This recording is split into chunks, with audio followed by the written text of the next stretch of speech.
Bonsoir à toutes et à tous. Quel plaisir de vous retrouver sur El Maralebiya pour ce nouveau numéro de Microscope. Soyez les bienvenus. Merci pour votre fidélité.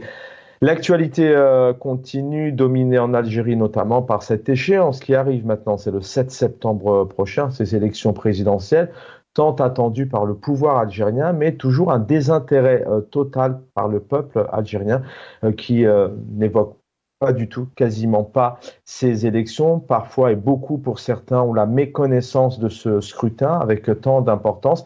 Et puis des médias qui malheureusement se dirigent vers un certain nombre d'informations plutôt que de lancer des débats en essayant de démontrer d'un côté comme dans un autre, notamment ce qui a pu se passer, ce qu'a pu mettre en place Abdelmadjid Tebboune, qui, on le rappelle, donc, a présenté officiellement sa candidature pour un deuxième mandat. Dans ces 5 années, il y a tant de sujets, mais il y a aussi cette diplomatie. On en a longuement évoqué pour beaucoup d'observateurs, une diplomatie qui tend plutôt à naviguer à vue, pardon, avec un manque de cap des rencontres. Effectivement, on y reviendra dans quelques instants, c'est la thématique ce soir, mais avec des choses plutôt abstraites qui n'ont pas spécialement donné un certain nombre de progrès, d'éléments, de développement avec la rencontre de tous ces pays, notamment certains frontaliers, voire avec l'Occident, voire en Europe, entre autres. Et puis il y a cette question, la France,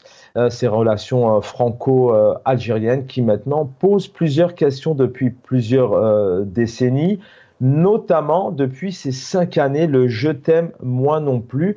On va essayer de comprendre à quoi quel est le jeu du pouvoir algérien, notamment dans cette dernière ligne droite, et notamment dans le cadre de ces deux événements. Un événement à Paris, le 5 juillet, bien évidemment, c'est la libération, l'indépendance de l'Algérie, où l'ambassadeur algérien, lui, a organisé au pavillon Dauphine, si je ne me trompe pas, une soirée avec un certain nombre de personnalités, notamment des personnalités politiques françaises, et puis aussi en Algérie. Ça, c'est vraiment l'événement, en tout cas du côté du pouvoir, puisque ils ont été nombreux, pareil, à se ruer vers l'or, si on veut. En tout cas, on va essayer de comprendre, puisqu'ils ont été, voilà, de nombreux ministres, diplomates, dirigeants qui ne manque pas l'occasion, effectivement, chaque année de s'asseoir à la table des ambassadeurs qui se sont succédés. En l'occurrence, ici, c'est Stéphane Romatet qui les a réunis, qui est en place depuis donc juillet 2023. J'ai une conviction, a dit l'ambassadeur, pour le 14 juillet, fête nationale française, vous l'avez compris. J'ai une conviction, c'est ce que nous avons besoin de l'un et de l'autre, a déclaré en parlant de la France et l'Algérie. Du moins, en ce qui concerne son pays, l'ambassadeur est formel. Donc, il revient vraiment sur cette fraternité, on va y revenir, ces liens, il parle de liens familiaux dans un contexte particulier, il évoque aussi ces crises sécuritaires qui déstabilisent le littoral, le changement climatique, la transition énergétique. L'ambassadeur a révélé à l'auditoire que l'histoire nous a divisés et déchirés et elle hante encore parfois nos consciences, mais il s'est aussi rendu compte, comme il le dit, avec optimisme. Voilà les mots de l'ambassadeur. On va y revenir. On va revenir sur notamment ces dernières poignées de main qu'on a pu voir en Italie dans le cadre de ce G7 entre les deux chefs des deux chefs d'État. Pardon, on en parle ce soir avec nous pour en parler. Spécialiste des questions internationales, Gamal Abina, bonsoir et bienvenue. Bonsoir et merci pour l'invitation. Avec nous aussi, Azouawa Chemrouk, merci d'être avec nous ce soir, militant politique. On a l'habitude de vous avoir pour nous apporter vos éléments d'analyse. Bonsoir, Azouawa Chemrouk, bienvenue. Oui, bonsoir Chaban, bonsoir à vos invités, bonsoir aux téléspectateurs, bonsoir à toute l'équipe technique et merci pour l'invitation. Avec nous aussi, il connaît bien l'Algérie, il connaît bien la France. Omar Et Mortal, bonsoir, militant politique. Omar Et Mortal qui va pas tarder à nous rejoindre. Gamal Abina, je vais commencer par vous. Bon, on pourrait effectivement revenir sur ces dernières décennies, depuis d'ailleurs 1962. Est-ce que la France est toujours présente en Algérie? Pour certains, oui. Pour certains, aujourd'hui, c'est même la France qui dirige, qui a son mot à dire, qui met en place certains président, chef d'État, comme peut-être celui au nom d'Abdelmadjid Tebboune. Mais sur 5 années, tout de même, on ne peut pas dire que le bilan d'Abdelmadjid Tebboune a été ruisselant dans plusieurs secteurs. Des choses ont été faites, bien évidemment, certainement. Mais en tout cas, en termes de diplomatie, c'est une diplomatie qui a été très critiquée, un pays qui s'est isolé notamment de plus en plus, malgré ses rencontres. Entre la France et l'Algérie, il y a eu ce « je t'aime, moi non plus », avec ce rapatriement d'ambassadeurs, on ferme le circuit aérien, on peut y revenir énormément. Comment, vous, en quelques mots, pour ouvrir cet échange ce soir, comment vous pourriez définir, qualifier ces 5 années entre Abdelmadjid Tebboune et Emmanuel Macron, qui encore dernièrement se sont tout de même embrassés et serré la main au G7? J'aime pas du tout la formule je t'aime moi non plus. Il n'y a pas de je t'aime moi non plus. Il y a des relations d'État à État. Il y a des relations non pas en dents de scie, mais vraiment c'est beaucoup plus que ça encore. Avec un pays, la France, qui a eu plusieurs présidents, vous le savez, qui ont tous essayé, tenté plus ou moins difficilement un rapprochement sans entrer dans la question mémorielle, ce qui pose problème évidemment, puisque des crimes ont été commis et c'est toujours pas reconnu par l'État qui a été à l'origine du crime. Et de l'autre côté, effectivement, une position algérienne qui est plutôt tiers-mondiste, qui est plutôt indépendante effectivement d'une orientation française, puisque la France c'est l'Occident. Et donc, quand effectivement on parle de relations franco-algériennes, c'est des relations d'abord économiques, c'est des relations effectivement de deux partenaires qui ont des intérêts pas forcément convergents, même s'il y a des intérêts convergents sur le plan énergétique, et c'est des relations effectivement de grandes puissances méditerranéennes, qu'on le veuille ou non. L'Algérie pèse sur un plan économique malgré tout, et donc ces relations-là, elles sont teintées d'argent et pas tellement teintées de relations saines dans la mesure où on ne parle pas des questions qui fâchent. Mais il se trouve que depuis 5 ans, alors vous parliez de relations en dents de scie là encore, moi je suis assez content de cette diplomatie qui commence à s'affirmer. Parce que si elle dérange, si on dit que l'Algérie s'isole, ce qui est faux d'ailleurs, c'est très caricatural, c'est réducteur, parce qu'elle a embrouillé avec quelques pays, elle n'est pas isolée, hein, on est très loin du compte. Elle n'est pas isolée de la Russie, de l'Italie, de la Chine, de l'Inde, des États-Unis. On n'est pas à ce niveau-là. Ce qui se passe, c'est qu'il y a des pays avec lesquels l'Algérie est en froid, et ça peut s'expliquer, mais en même temps, l'Algérie cherche aussi à défendre ses intérêts. On voit bien que la Chine est très présente, et que l'Italie, partenaire de plus en plus privilégié de l'Algérie, on peut parler de lune de miel. Là, le rapprochement entre l'Algérie et l'Italie est très spectaculaire. Donc je dirais que ce qui se passe entre la France et l'Algérie est une question d'homme avant d'être une question d'histoire et d'État. Pourquoi ? Parce que M. Tebboune a une grande sympathie, on l'a bien compris, pour M. Macron. Alors moi, les caricatures qui consistent à dire que la France nomme les chefs d'État de l'Algérie, ça je ne veux même pas rentrer là-dedans. Il y a des influences, il y a des réseaux d'influence, mais de là à réduire l'Algérie à un peuple de crétins qui ne sait pas ce qu'il fait et qui serait contrôlé indirectement par la France, c'est grossier. Il y a des intérêts financiers, c'est indiscutable. Il y a toujours des réseaux d'influence, particulièrement dans les années 90, on le sait. Mais aujourd'hui, on est dans un rapport concurrentiel où la concurrence est ouverte. Et donc cette relation entre hommes qui se respectent, semble-t-il, qui s'apprécient, on l'a bien vu quand il y a eu ce sommet du G7 où ils se sont parlé, où il y a une poignée de main assez franche, et c'est plutôt rare. Il faut se rappeler quand même des poignées de main antérieures. On n'était pas dans ce genre de familiarité, j'allais dire, même si M. Macron est coutumier du fait. Eh bien, ça démontre une chose, c'est que la France voudrait un rapprochement stratégique à l'Algérie. L'Algérie semble du moins M. Tebboune semble vouloir ce rapprochement, mais il y a des blocages de part et d'autre, de cercles effectivement très influents, qui voient d'un mauvais œil pour les uns et voient d'un mauvais œil économique pour les autres ce rapprochement. Le mauvais œil pour les uns, c'est la question de l'histoire algérienne, c'est la question de la reconnaissance des crimes, c'est la question de dire, et ils ne le font pas du tout, que l'Algérie effectivement est en droit et en devoir de réclamer effectivement au minimum la demande de pardon, ce que j'ai moi-même produit quand j'étais à Alger. J'ai demandé à monsieur Dominique de Villepin pourquoi la France ne demandait pas pardon. La réponse était très compliquée à alambiquer parce qu'effectivement, il y a un problème avec ça. Quand on parle d'isolement, il y a eu ces rencontres et ces voyages, souvent j'appelle ça le ballet des limousines, tout de même si Abdelmadjid Tebboune, c'est comment on en parle assez, c'est privé de s'offrir des bains de foule à travers le pays, à part 3 wilayas. Il a tout de même reçu un certain nombre de chefs d'État, mais c'était surtout un peu dans la productivité. Est-ce que des choses ont été produites depuis 5 ans entre la France et l'Algérie, Gamal Abina? Quand on parle du « je t'aime, moi non plus », c'est un coup ça va, un coup il y a un coup de téléphone, un coup on annonce une rencontre effectivement qui devrait avoir lieu, qui a été annoncée déjà un bout de temps par un certain nombre de représentants, alors que les élections n'ont pas eu lieu. Abdelmadjid Tebboune n'est pas sûr de se rendre en tant que président. Il a même qualifié ça d'ailleurs d'une rencontre historique. C'est pour ça qu'on parle souvent d'isolement en termes de productivité, d'avantages pour le pays. Est-ce que réellement, si on s'arrête sur ces 2 États, les choses ont réellement évolué sur des dossiers que vous connaissez, notamment qui sont remis en question? Il y a une avancée assez spectaculaire, on peut le reconnaître du côté de Macron. Je vais parler effectivement la question de Maurice Audin, la question de Ali Boumendjel, où il a quand même fait des gestes très importants, la question du 17 a vu la veille, le 16 octobre de l'année dernière, déposer une gerbe de fleurs, ce qui est le premier président à le faire. Donc là-dessus, M. Macron fait de vrais efforts indiscutables. Après, il y a des pressions. Il est quand même dans un parti politique, un groupe, finalement, c'est un groupement de partis dans lesquels l'aile droite est franchement hostile à cela. Donc il y a vraiment des pressions, ce qui explique d'ailleurs ces revirements assez spectaculaires, où un jour il parle de crime contre l'humanité, le lendemain il s'en excuse. Mais M. Macron est une chance pour l'Algérie si jamais on sait la saisir, parce qu'il est ouvert à la discussion. Ce n'est pas un homme du passé. Et donc, il est très, très pragmatique. Il sait que la France a besoin de déboucher dans d'autres pays que l'Europe et il cherche effectivement à passer par la porte algérienne qui serait naturellement un marché africain qui serait ouvert de fait. Mais ce qui se passe, effectivement, il y a eu la question de la mémoire avec le fameux rapport Benjamin Stora qui est un rapport largement en dessous de ce qu'on attendait. C'est très décevant.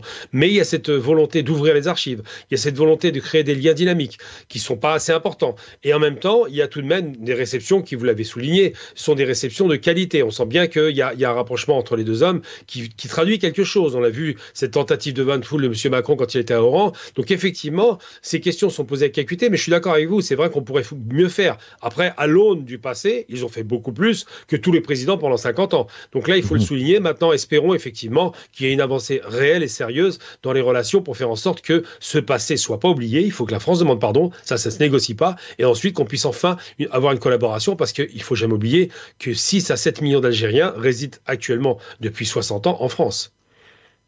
Azwa, restez avec nous, Gamal Abina. Azwa ou Chemrouk, avant de revenir effectivement sur cette actualité, ces deux dates, 5 juillet, 14 juillet, un 14 juillet où ils ont été nombreux, je le disais, des personnalités, des ministres, notamment des personnalités politiques algériennes, à aller à la rencontre de l'ambassadeur dans un contexte un peu particulier. D'abord, quelques mots sur le mandat d'Abdelmadjid Tebboune, notamment, on pourrait parler de diplomatie en général, mais avec la France, est-ce que réellement des choses ont bougé, à part effectivement ces 90 personnes qui se sont rendues fin août 2022, si je ne me trompe pas, et puis en octobre 2022, Elisabeth Borne s'est rendue avec un conseil des ministres en Algérie à signer des dossiers. Mais encore une fois, on n'a pas l'impression que les choses, elles ont été productives pour les deux pays en termes d'économie, en termes d'échanges commerciaux, d'échanges aussi de talents de personnes, par exemple. Azwa ou Chemrouk? Bon, je tiens à souligner que j'aimerais bien avoir, c'est-à-dire une vision aussi objective et aussi enthousiaste que celle de votre invité, monsieur Abina. Mais malheureusement, moi, je suis un militant algérien, donc je tiens à tenir un discours d'opposant, si j'ose dire, ou de résistant à ce pouvoir algérien, parce qu'il faut le rappeler, c'est que c'est un pouvoir qui était légitime, à mon sens, qui était légitime, qui a bravé la volonté du peuple algérien. Maintenant, c'est vrai que les questions diplomatiques, il faut qu'on essaye de les aborder d'une manière objective. C'est-à-dire que, oui, il y a une manière militante et politique, mais il y a aussi la manière objective. Il faut savoir une chose, c'est que la diplomatie, c'est que le pouvoir algérien, notamment de Tebboune, il a essayé de nous faire croire qu'il y a eu des avancées sur le plan diplomatique, alors que réellement, il n'y en a pas eu. Pourquoi ? Parce qu'il faut qu'on rappelle ce qui donne la force diplomatique à un pays. Si vous voulez, il y a 3 ou 4 éléments très très importants. Vous avez la stabilité politique, alors que l'Algérie fait défaut, cruellement défaut de la stabilité politique.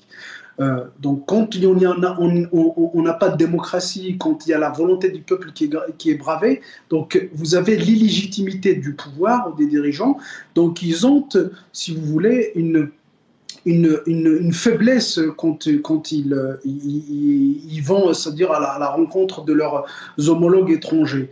Donc on n'a pas le peuple derrière soi pour avoir une certaine légitimité, une certaine force de négociation. Vous avez aussi l'élément aussi qui est important, c'est la force militaire. Alors que l'Algérie aujourd'hui, elle importe quasiment la totalité de ses besoins militaires. Donc, quand on est dépendant militairement d'autres pays, donc je vois mal comment qu'on puisse, ça veut dire tenir une position de vis-à-vis ou d'égal à égal vis-à-vis de ses homologues. Vous avez aussi la puissance économique. C'est-à-dire, aujourd'hui, l'Algérie, la majorité de ses exportations, c'est des hydrocarbures. C'est-à-dire que c'est une richesse qui a été créée il y a des millions d'années. Donc, on n'est même pas responsable. Je vous parle du pouvoir actuel ou du pouvoir qui l'ont précédé, des pouvoirs qui l'ont précédé. On n'est même pas responsable des richesses qu'on utilise, qu'on exploite aujourd'hui. Donc, c'est des richesses qui ont été créées il y a des millions d'années. Et puis, vous avez, ça veut dire le progrès technologique. Quand on ne maîtrise pas des technologies, quand on est scientifiquement et technologiquement dépendant des autres, donc je vois mal comment qu'on puisse, ça veut dire, aller vers un progrès, vers des partenariats d'égal à égal. Aujourd'hui, il faut le rappeler, c'est que la relation entre la France, et pas que la France, hein, c'est entre l'Algérie et les pays, les autres pays, les autres pays le voient comme un marché et non pas un partenaire. Il faut le rappeler, c'est que les gens qui viennent en Algérie, ce n'est pas pour investir. Oui, certes pour investir, mais si vous voulez, c'est pour être attirés, c'est-à-dire qu'ils sont attirés par des avantages qu'ils ne trouveront pas ailleurs, mais malheureusement, ce n'est pas pour s'installer, c'est pour profiter des avantages, mais c'est limité dans le temps. Parce qu'aujourd'hui, il faut qu'on le rappelle, c'est que certes, l'Algérie il a un avantage énergétique, c'est-à-dire l'énergie coûte quasiment pas cher pour pouvoir investir. Mais est-ce que ces investisseurs ont cette volonté d'y rester et cette volonté d'investir davantage dans plusieurs créneaux, alors que quand on est en présence d'une instabilité juridique, d'une insécurité juridique, donc si vous voulez, les Algériens eux-mêmes ont du mal à investir, ont du mal à avoir confiance en leur pays. Donc je vois mal comment que les étrangers, certes il y a des investisseurs, il n'y a pas de, c'est-à-dire que j'occulte pas ça si vous voulez, mais ce n'est pas à la hauteur de ce que pourrait proposer l'Algérie en termes de potentialité. Donc, aujourd'hui, ce discours de triomphaliste du pouvoir algérien, qu'on a eu des acquis vis-à-vis de diplomatique, je n'y crois pas du tout parce que ça rentre si vous voulez, dans un discours national, dans un récit national qui a toujours développé ce pouvoir algérien, c'est-à-dire l'anti-français. Il faut le rappeler, c'est qu'en 2019, et ça c'est une histoire politique récente algérienne, en 2019, Tebboune, quand il s'est réélu, il s'est fait élire entre guillemets par le peuple, la frange de la société qui l'a fait élire entre guillemets, c'est idéologiquement anti-française. Donc d'ailleurs, on a vu le discours de Tebboune le lendemain de son élection, c'était un discours idéologique anti-français, si vous voulez. Donc, c'est-à-dire ces éléments de langage tenus par le pouvoir, M. Macron l'a rappelé, il a raison, malheureusement il a raison, c'est-à-dire quand il a dit c'est une rente mémorielle, ça veut dire que tout ce qui est anti-français, c'est-à-dire notamment ce qui est relatif à la mémoire, est exploité par le pouvoir algérien pour, si vous voulez, s'arracher une certaine légitimité auprès d'une frange idéologique de la société algérienne. Mais sur le plan pratique, je ne vois pas d'avancée diplomatique pour l'Algérie. Reste avec nous, Azwa Chemrouk. Est avec nous Omar et Mortal, bonsoir. Bonsoir Chaban, bonsoir à tes invités. Merci d'être avec nous, Omar et Mortal. Pour ouvrir cette émission avec nos deux invités, nous étions en train dans les grandes lignes, de voir effectivement un peu ces 5 années de diplomatie en général, mais surtout franco-algérienne, puisque les deux personnes, on parle souvent de ce je t'aime moi non plus, parce qu'il y a eu quand même tout de même des moments assez difficiles entre ces deux pays, mais malgré tout, alors d'un côté, et c'est l'actualité aussi ce soir, Omar et Mortal, on a vu dernièrement un accueil notamment à Tizi Ouzou dans cette wilaya, c'est un symbole, mais c'est important avec ces jeunes enfants qui sont là à faire un discours en anglais, en arabe, en tamazight, et le français est amené tout de même à être exclu. En tout cas, c'est une volonté du pouvoir algérien en place. Et d'un côté, on a ces événements comme cet événement du 14 juillet où ils ont été nombreux, des ministres, des diplomates, des dirigeants, donc à ne pas manquer l'occasion et à se ruer vers ces moments-là. Comment vous analysez, et ça rentre, j'ai envie de dire, peut-être dans le cadre de ces 5 années, cette instabilité, d'un côté, on a un président algérien effectivement, qui sourit en Italie et qui est là en bras français, mais d'un côté, il y a une politique qui est quand même tout de même menée contre des symboles comme la langue française, par exemple. Omar El Mortar. D'abord, ces 3 enfants à Tizi Ouzou, permettez-moi de vous dire, ils sont innocents, hein, donc ils ne sont pas conscients, c'est de l'exploitation. Comme on a exploité aussi cette jeune femme aveugle à chanter l'éloge de Tebboune. Donc, elle ne l'a pas décidé, elle ne le sait pas la pauvre. Voilà, donc, concernant la langue française, les dirigeants algériens, comme l'a résumé l'ancien ambassadeur de France à Alger, Xavier Deriancourt, dans son livre, et puis dans ses différentes interventions, le pouvoir ne peut pas se passer de la France. Ils adorent la France. Leurs enfants sont en France. Ils mangent français. Et ils font la queue. Ils utilisent tous les moyens pour inscrire leurs enfants au lycée français d'Alger. Ils étudient en français. Mais, alors, nous vivons en France. D'ailleurs, moi, j'ai arrêté ce langage de je ne sais quoi.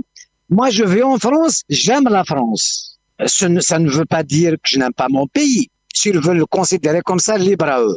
Mais les Algériens en ont marre de ce double discours. Ils poussent même les Algériens qui vivent sur le sol français, qui sont épanouis à détester la France. Ils nous poussent à un amour caché, mentir. Donc, les Algériens, enfin, ils n'écoutent pas le pouvoir corrompu. Donc, c'est ça la corruption morale. Il ne se passe pas, c'est facile, comme disait donc Kateb Yassine, la langue française est le butin de guerre. C'est-à-dire, le savoir peut s'acquérir dans n'importe quelle langue, le français, le chinois, l'arabe. Le problème n'est pas celui-là. Le pouvoir algérien, il ne veut pas que le peuple s'épanouisse. Voilà le problème. Autrement, la France, on a fait la guerre, on doit tourner la page, on l'a déchirée, bien sûr, mais ce n'est pas ce que fait le pouvoir. Leurs enfants et leurs femmes se coiffent à Paris. On a l'impression voilà, donc peut-être dans les intérêts aussi. Alors je rappelle aussi, dans cette période tumultueuse de ces 5 années, il y a eu plusieurs rapatriements, parfois des décisions disproportionnées du côté du pouvoir algérien. Et puis on a aussi un président français qui n'y est pas allé de main morte, hein, en parlant de cette rente mémorielle, d'une Algérie de relations basées sur de faux éléments, et puis de ce système politico-militaire. Omar El Mortal, et la relance sera derrière aussi pour Gamal Abina. On a notamment l'impression dans cette période de crise géostratégique qui continue, même si d'un point de vue médiatique, elle s'est plutôt un peu plus discrète, mais elle existe toujours. On a l'impression que ces pays européens, l'Italie, l'Espagne, la France, entre autres, ils sont nombreux à se ruer vers les hydrocarbures. Entre autres, ils ont un intérêt en Algérie, mais que au sens inverse, on a effectivement peut-être une diplomatie algérienne qui a du mal à trouver ses intérêts, notamment dans le cadre toujours d'un développement économique pour le pays.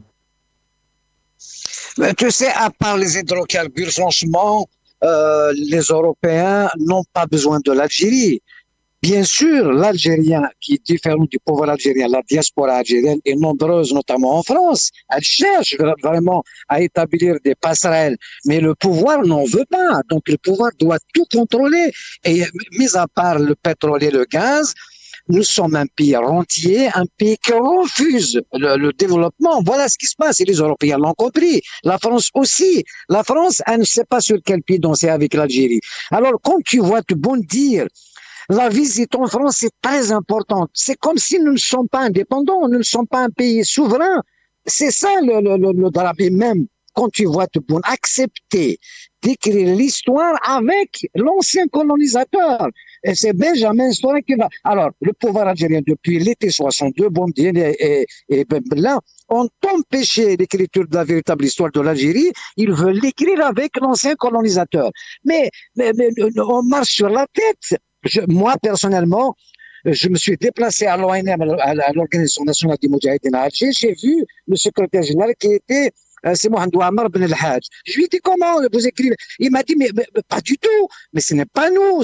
On n'est même pas consulté. C'est Tebboune qui veut l'écrire. Donc est-ce que ce pouvoir veut vendre l'âme de l'Algérie, l'honneur de l'Algérie? Donc parler de la France de cette manière, dire aux gens détester la France, c'est comme ça qu'ils nous disent. Hein, il faut vivre en France et détester la France. Moi je vis en France, j'aime la France. Cela ne veut pas dire que je ne suis pas patriote.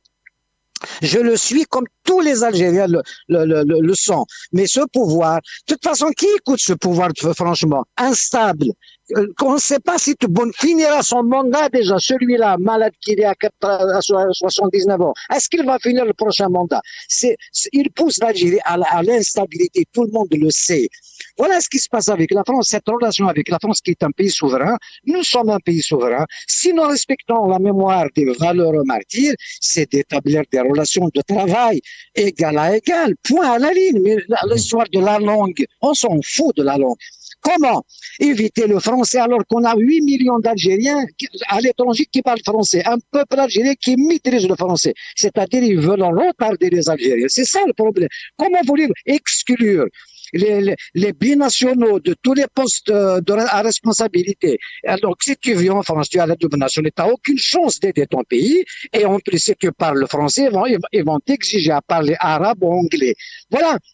On marche sur la tête, c'est tout, point à la ligne. Donc, il n'y a aucune stratégie, ça suffit. Ça suffit, donc c'est un pouvoir usé et à part ce pétrole gaz, évidemment, si la crise écrano-russe se termine, notre gaz et le pétrole, on va le manger parce que cette politique agressive de l'Algérie ne sert pas l'Algérie. Voilà le problème qui se pose à l'Algérie.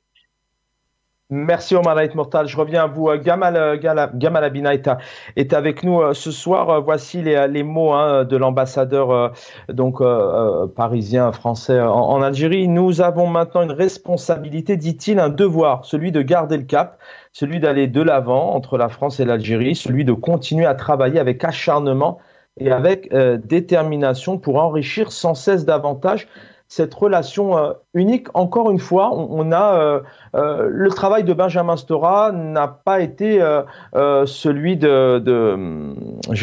son nom va de son homologue. Son nom va me revenir. Et puis, pourquoi je cite là? Qu'en est-il de l'Algérie, Gamal Abina, quand on voit qu'il y a encore quelques jours, la semaine dernière, jour pour jour, Abdelmajid Tebboune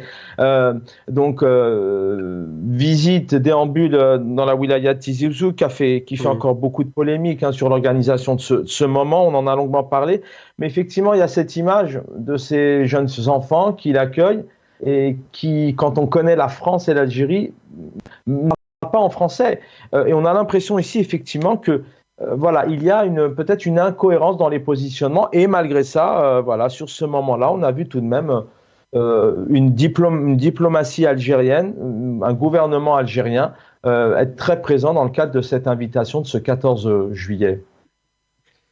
Il y a beaucoup de choses qui ont été dites contre lesquelles je ne suis pas du tout d'accord, donc il y aura un débat assez intéressant. Que les enfants ne parlent pas en français, c'est pas un problème. En Algérie, on parle berbère ou arabe, il faut être un peu sérieux. Ensuite, j'aime la France. J'entends l'accent de quelqu'un qui vient d'Algérie qui aime la France. Moi, je suis né en France. Donc le baratin, et j'aime pas du tout entendre ça parce que j'entends ça souvent de la part d'immigrés récents qui expliquent qu'on est tellement débiles, nous les Algériens de France, qu'on ne sait pas quelle est la France. La France, c'est un traitement vis-à-vis des Algériens inique. Des crimes dans les années 70 qui se multiplient, des centaines de morts par an. La France, c'est les policiers qui nous maltraitent parce qu'ils savent qu'on est algériens. La France, c'est le parquage dans les cités, d'avoir des logements normaux et dignes. La France, c'est un pays qui a perdu la guerre et qui se venge sur cette immigration qu'elle a demandée, il faut le rappeler. Donc ça, cette idée de se dire on aime la France, elle est merveilleuse et tout, on va se calmer un petit peu, ça dépend quelle France. Il y a des France de la périphérie qui sont maltraitées et les France de la capitale qui sont un peu mieux traitées. Donc cette perspective de penser que c'est le pouvoir algérien qui aurait une forme de tentacule comme ça pour nous expliquer que la France elle est méchante, c'est ce qu'on entend de l'extrême droite qui nous dit la même chose, mais en disant que c'est l'extrême gauche qui nous a éduqués. Donc ça nous réduit à un rang d'imbéciles permanent qui ne sait pas et ne voit pas ce qu'il voit. Eh bien, désolé de vous dire que la France, on la connaît très bien parce qu'on sait comment elle nous a traités, qu'on sait l'exclusion scolaire, on sait l'exclusion au travail, on sait l'exclusion géographique, spatiale, comme on dit. On sait toutes ces choses-là et on le sait parce que la France nous les montre. Ensuite, vous dites qu'il ne faut pas qu'il y ait une collaboration entre le monsieur Histoire de France, Benjamin Stora. En Algérie, c'est Mohamed Harbi et d'autres.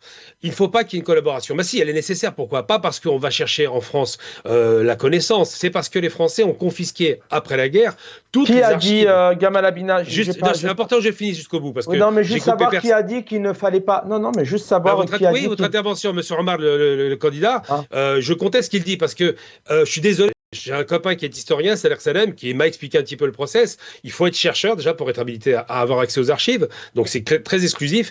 Et il se trouve qu'on a besoin de ces archives pour écrire l'histoire. On ne tourne pas une page qu'on déchire. Elle n'est même pas écrite, cette page. Il y a un minimum quand même à avoir. Et donc je veux bien entendre que, soi-disant, la France est gentille. Mais quand on parle de rente mémorielle, et ça, ce propos qui a été conseillé à Macron, très maladroit, je rappelle tout de même, et c'est quand même à titre indicatif, que s'il ne voulait pas qu'il y ait de rente mémorielle, ces hypocrites de diplomates, M. de Driancourt, qui a fait encore une sortie au MA 360, s'autorisant beaucoup de dérives, et qui est de l'extrême droite maintenant, on le sait, conseiller de l'extrême droite, donc ça donne le personnage que ça peut être, ce M. de Driancourt, oublie de dire que s'il ne voulait pas de rente mémorielle, eh ben, il suffirait que la France demande simplement, oui, on vous donne les documents des archives, et oui, on demande officiellement pardon. À ce moment-là, la rente mémorielle, elle disparaît parce qu'il n'y a plus de quoi s'appuyer. Donc, réellement, s'il y a un jeu à deux qui est fait avec un qui ne veut pas reconnaître ses crimes, c'est la France, et je prends toujours l'exemple d'Adenauer avec De Gaulle, il y a quand même le minimum syndical, il y a au sortir de la guerre des procès à Nuremberg, il y a des condamnations à mort, il y a des poursuites, il y a des réparations financières. En France, on n'en parle pas du tout. Ni procès, ni condamnation, ni poursuite, ni reconnaissance. Il faut quand même pas rigoler. Donc, je veux bien être gentil, disons, c'est merveilleux la France, ils sont gentils, ils utilisent l'Algérie comme un strapontin économique, c'est vrai, ils utilisent l'Algérie comme un marché, mais aujourd'hui, il y a une volonté, je pense, affichée, j'espère qu'elle va se maintenir, de diversifier effectivement ses partenaires, et c'est nécessaire. On voit bien qu'avec l'Italie, ça marche, que la Chine investit en masse, et effectivement, l'Algérie ne se réduit pas aujourd'hui, Dieu merci, au pétrole et au gaz. Il y a l'exploitation en matière première de tout un tas de ressources, le fer, le phosphate et d'autres, mais il y a aussi, c'est important, l'exploitation de la matière travail que j'espère porter ses fruits. Donc aujourd'hui, l'Algérie ouvre enfin, moi, en tant qu'Algérien de France, j'en parle. À la diaspora, les portes, en faisant plus des billets à 600, 800 euros, on peut rentrer en Algérie avec des billets à 150, 200 euros, hors période évidemment scolaire, de vacances. Et surtout, elle ouvre enfin la possibilité de parler à sa diaspora pour un apport. J'espère que ça va se maintenir. Je ne suis pas en train de rêver. Moi, j'ai confiance en personne. Mais par contre, factuellement, de déresponsabiliser la France qui refuse, et je le répète, de demander pardon pour les crimes commis,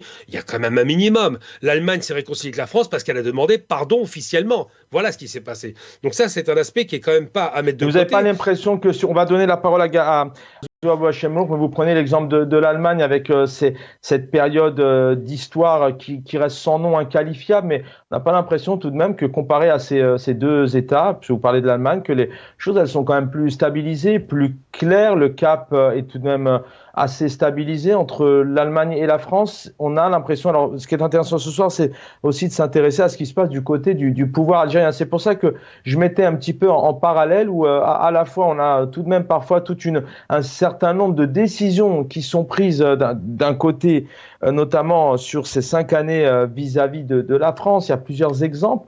Puis d'un côté tout de même, on a voilà, un président qui fait comme si de rien n'était. On a des rencontres plutôt dans le cadre de moments plus de festoyades, mais c'était un peu ça le sens. Je vais vous redonner la parole, Gamal Abina, là-dessus.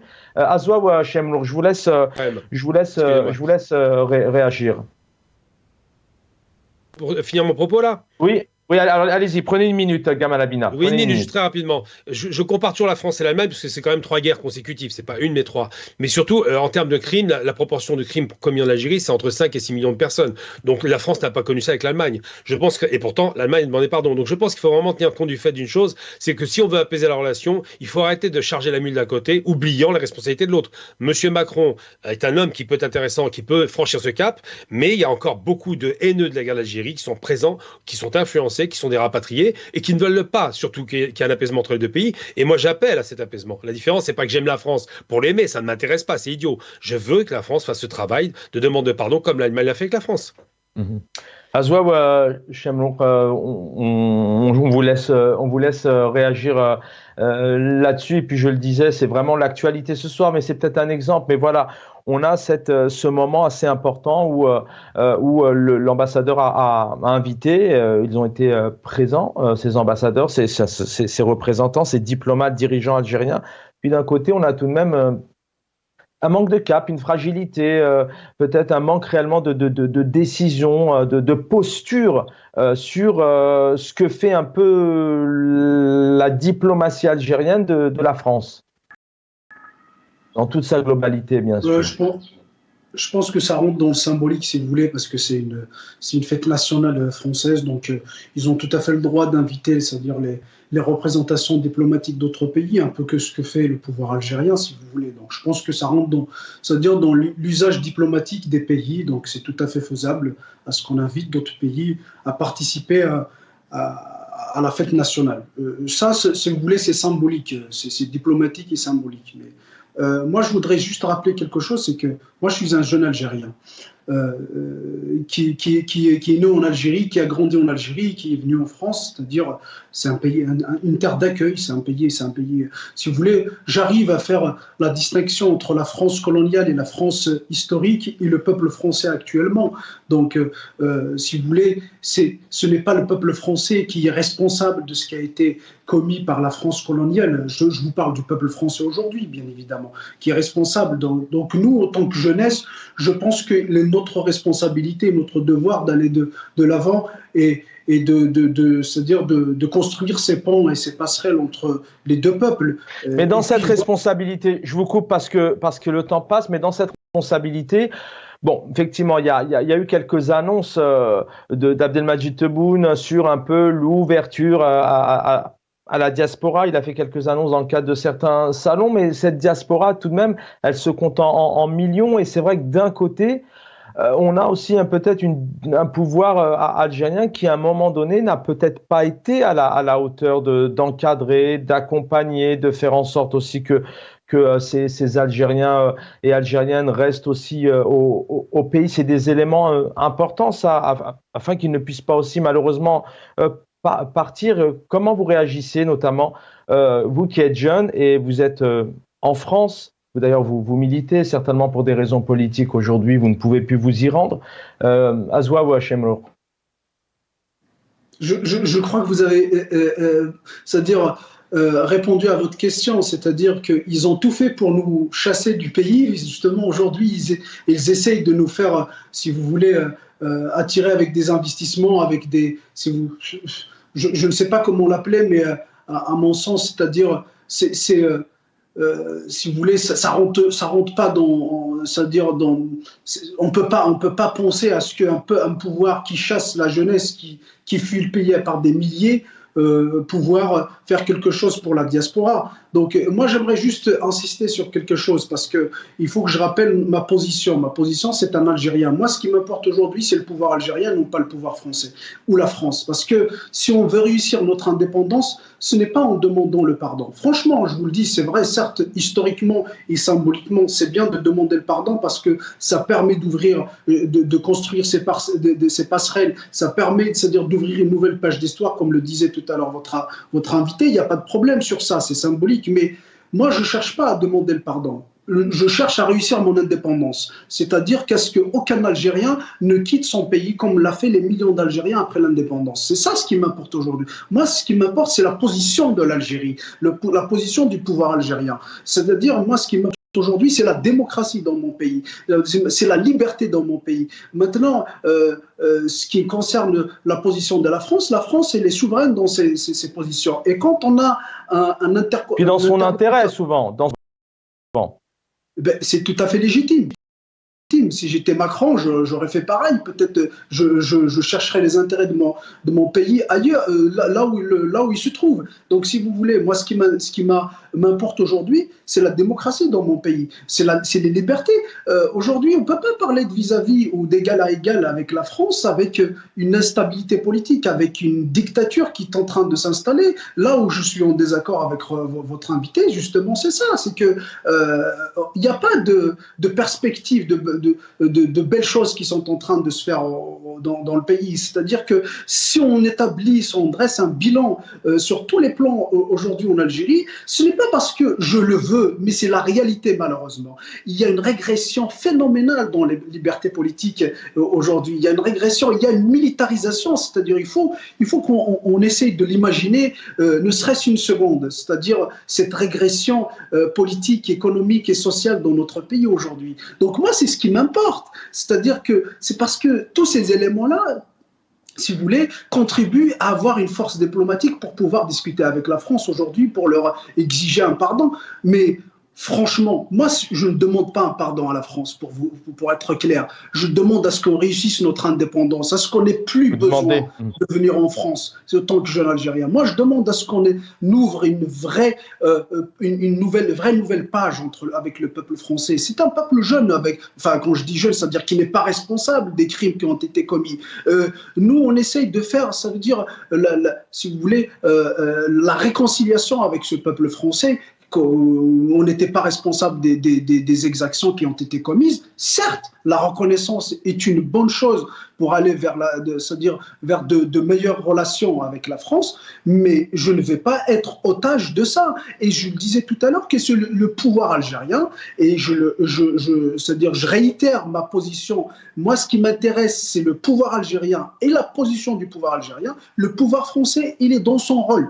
Moi, je disais, c'est que en ayant, c'est-à-dire cette stabilité politique, cette stabilité économique, stabilité technologique, tous les progrès, si vous voulez, c'est à ce moment-là qu'on va pouvoir parler avec la France d'égal à égal. Maintenant, si avec la situation actuelle, je pense qu'on est en train de prendre le chemin inverse et non pas le bon chemin pour arriver à une Algérie meilleure. Parce qu'il ne faut pas qu'on se mente. Aujourd'hui, l'Algérie est une véritable dictature. Ce n'est pas des mots, juste des mots d'un militant mais c'est justement des rapports et de la réalité des choses aujourd'hui. Tebboune, il a besoin de militariser, je finis sur ça, Tebboune, il a besoin de militariser l'administration pour dire que le point on est arrivé avec ce pouvoir en place. Merci Azoua Bouachem, restez avec nous. Il nous reste encore 5 minutes. Ensemble, on va donner la parole à Omar El Mortal et juste derrière Gamal Abina. Omar El Mortal, je le disais, vous connaissez les deux pays. Effectivement, ce qui est important aussi ce soir, c'est de revenir sur la position du pouvoir algérien, cette diplomatie, cette jeunesse qui a envie de voir l'avenir dans son pays et pas spécialement...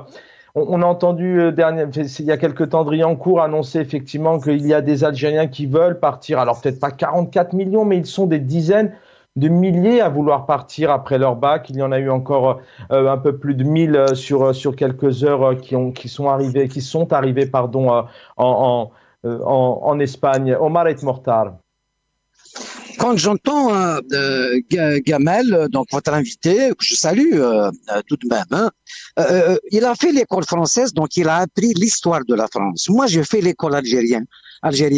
On ne nous a pas appris l'histoire de l'Algérie, on nous a appris l'histoire du Moyen-Orient. C'est-à-dire, nous ne connaissons pas notre histoire. Non seulement le pouvoir corrompu et criminel depuis l'indépendance depuis l'été 62, non seulement il a empêché l'écriture de l'histoire, il nous a imposé une fausse histoire. Quand vous allez, tout le monde sait qu'il n'est pas héros de la Révolution, il a emprisonné et tué les héros de la Révolution qui est resté, ça oui. Et puis quand on voit même sa femme, la femme du Zaïm al-Rahil, elle vit à Paris depuis sa mort. Ça c'est une honte. Après, le pouvoir algérien, au lieu de demander à la France des choses, le pouvoir algérien depuis 62 doit demander pardon au peuple algérien. La dessinée noire, c'est la faute au pouvoir, à la mauvaise gestion, à la mauvaise gouvernance. Le vol de Khalifa, des oligarques, c'est le pouvoir algérien. Et ces jeunes qui partent par milliers, ils quittent l'Algérie. Alors quand j'entends Marine Le Pen dire « Qu'avez-vous fait de votre indépendance ?» Elle a raison. Qu'avons-nous fait de l'indépendance? Et puis aujourd'hui, on nous ramène une histoire des résistances populaires. يقول لك الأمير عبد القادر مؤسس الدولة الجزائرية الحديثة, fondateur de l'Algérie moderne. Mais c'est faux.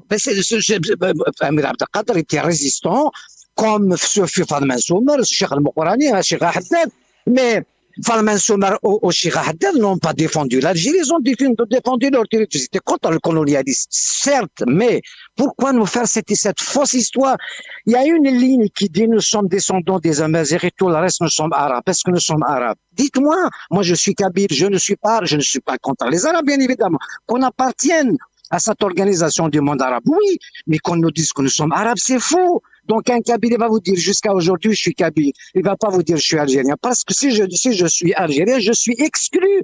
L'identité, ça compte. Voilà à quoi joue ce pouvoir jusqu'à demain. Alors, Tebboune et Vayali Atizou inauguré le stade Hossein Ahmed. Il n'y a ni sa veuve, ni ses enfants. Et puis, il nous ramène des jeunes, des enfants.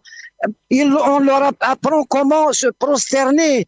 Mais c'est bon, donc le peuple algérien a le droit de demander pardon à ce pouvoir, il doit partir et cesser ce massacre, ça suffit. Merci, on va vers merci l'élection présidentielle. Il est où cette élection présidentielle? On n'a pas d'élection, on n'a jamais élu un président et cette fois-ci c'est encore une nouvelle mascarade qui s'annonce. Voilà ce que c'est que l'Algérie d'aujourd'hui. Merci Omanet Mortal. Une toute petite minute, Gamal Abina, si vous voulez réagir un peu sur ce que vous avez entendu très rapidement, vraiment 40 secondes, on va rendre l'antenne. J'ai appris l'histoire de France. Il y a 2 pages sur la guerre d'Algérie, sur la colonisation. C'est dire un peu l'histoire tronquée. Driancourt n'est pas une référence et j'aimerais quand même qu'on arrête de parler de ce sombre personnage d'extrême droite. Et je rappelle que le Front National, la France nous aime peut-être, mais le Front National a fait 10 millions de personnes qui ont voté. Et la première chose qu'ils ont pensé, le Front National, le parti d'extrême droite fondé par un criminel de guerre, c'est les accords de 68. Donc déjà d'emblée, on est leur cible. Il faut jamais perdre ça de vue. Donc le côté roman national algérien qui existe partout dans le monde est moins dérangeant que la volonté violente de ces partis d'extrême droite qui veulent notre peau. Merci. Et je parle des Algériens. Gamal Abina, merci pour votre fidélité. Merci, plaisir de vous avoir reçu aussi ce soir. Azoua Hachem, merci d'avoir été avec nous. Il était important aussi d'avoir un point de vue aussi de la jeunesse ici en France qui concerne la diaspora. Omar Mortal, merci d'avoir été avec nous. L'équipe en régie, merci de m'avoir accompagné. Dans quelques instants, l'édito de Jamaldine Ben chez nous. Juste derrière, c'est Jamaldine Taleb. Et puis, vous avez rendez-vous avec Mohamed Bachouch et Lotfi Double Canon. Bonne soirée à tous et à demain, je l'espère.